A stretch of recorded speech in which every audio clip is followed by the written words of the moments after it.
Good morning everyone. इस आदमी को पहचानते हो? क्या नाम है इनका? पूरा नाम क्या है? डॉक्टर भीमराव रामजी अंबेडकर। कौन है ये? कौन है? संविधान के जनक। अच्छा, जनक मतलब क्या होता है पता है पहले तुमको? भारतीय संविधान सभा की प्रारूप समिति का अध्यक्ष कौन था? डॉक्टर भीमराव अंबेडकर।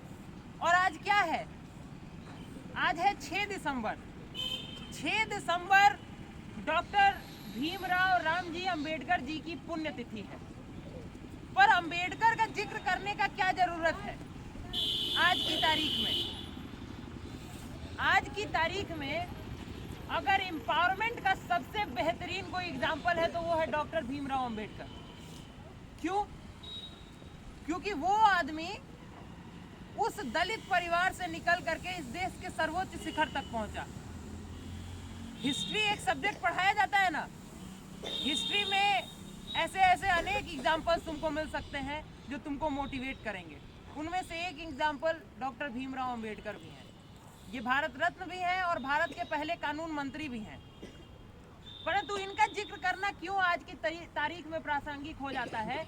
हम लोगों के स्कूल के पोस्टर्स का जिक्र हमेशा से हम करते रहे हैं और 30 नवंबर के दिन भी हम इसका जिक्र किए थे अपने पोस्टर के 2 बातों का। एक था सीलम परम भूषणम, जिसका मतलब था कि चरित्र ही सबसे बड़ा आभूषण होता है, और दूसरा हम बताए थे पर्सनालिटी डेवलपमेंट, बताए थे ना। पर अपने विद्यालय के पोस्टर पे केवल एक आदमी का फोटो है, केवल एक आदमी का। उनका नाम है डॉक्टर अंबेडकर। क्यों? इस देश में टीचर्स डे किसके जन्मदिन पे मनाया जाता है? डॉक्टर सर्वपल्ली राधाकृष्णन। तो होना तो उनका चाहिए था, पर इस आदमी का क्यों है?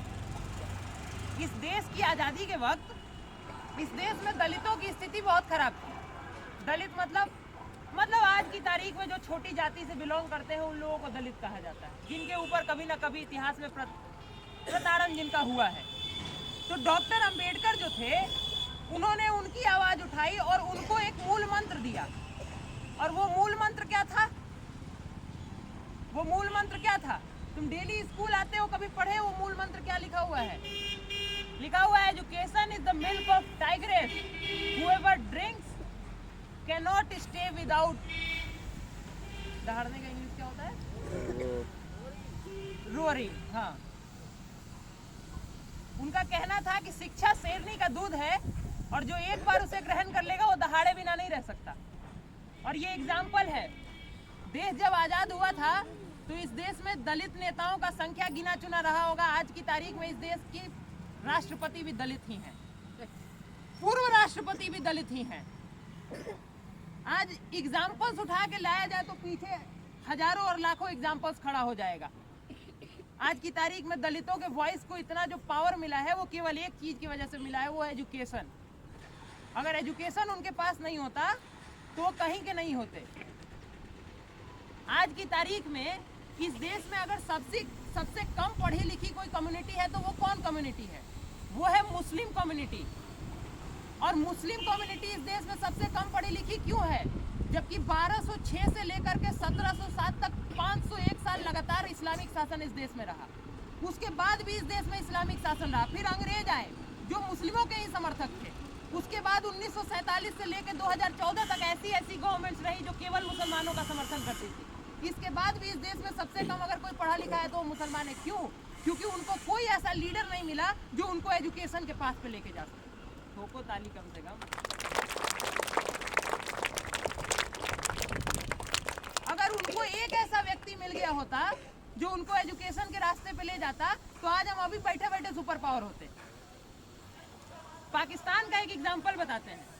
पाकिस्तान में एकमात्र व्यक्ति, पाकिस्तान छोड़िए इस्लामिक वर्ल्ड में एकमात्र व्यक्ति जिनको फंडामेंटल साइंस के क्षेत्र में नोबेल पुरस्कार मिला है, उनका नाम आपको पता है?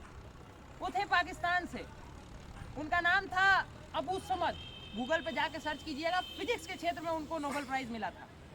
जब वो नोबेल प्राइज लेकर के अपने देश वापस गए तो मार के उनको देश से बाहर निकाल दिया गया। बोला गया कि आप जाइए, आप जैसे लोगों का काम नहीं है, आपको हम इस्लाम में कंसिडर ही नहीं करते क्योंकि अहमदिया को मुसलमान हम मानते नहीं है।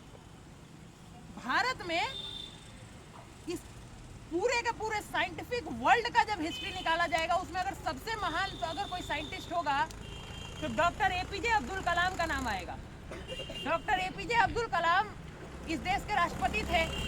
2007 में जब वो राष्ट्रपति का दोबारा चुनाव लड़े तो पूरा का पूरा जो आज की तारीख में विपक्ष है, जो उस समय सरकार में थी कांग्रेस, उस पार्टी के सारे नेता पहुंच गए उनको हराने के लिए, क्योंकि वो पढ़े लिखे आदमी थे। और पढ़ा लिखा आदमी किसी से दब नहीं सकता है, ये रियलिटी है। और इसी कारण से आज मुसलमान पिछड़े हुए, क्योंकि उनको कोई व्यक्ति ऐसा नहीं मिला जो उनको एजुकेशन के पाथ पे लेके जाए।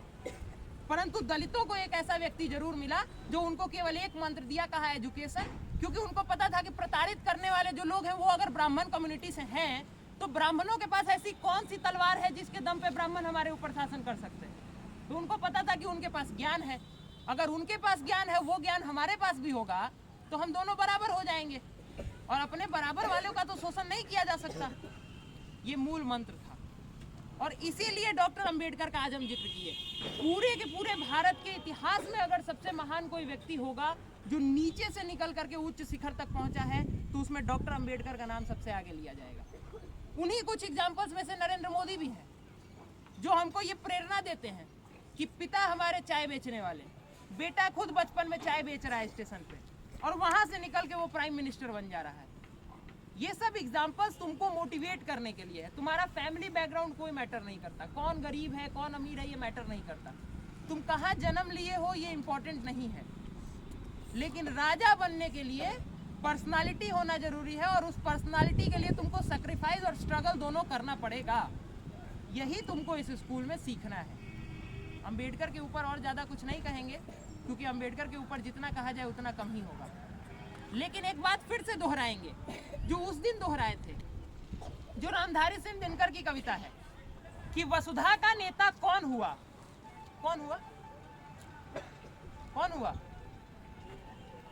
वसुधा का नेता कौन हुआ? अंबेडकर हुए, क्यों नहीं हुए? वसुधा का नेता कौन हुआ? भूखंड विजेता कौन हुआ? अतुलित यश क्रेता कौन हुआ? नवधर्म प्रणेता कौन हुआ? जिसने न कभी आराम किया, विघ्नों में रहकर काम किया।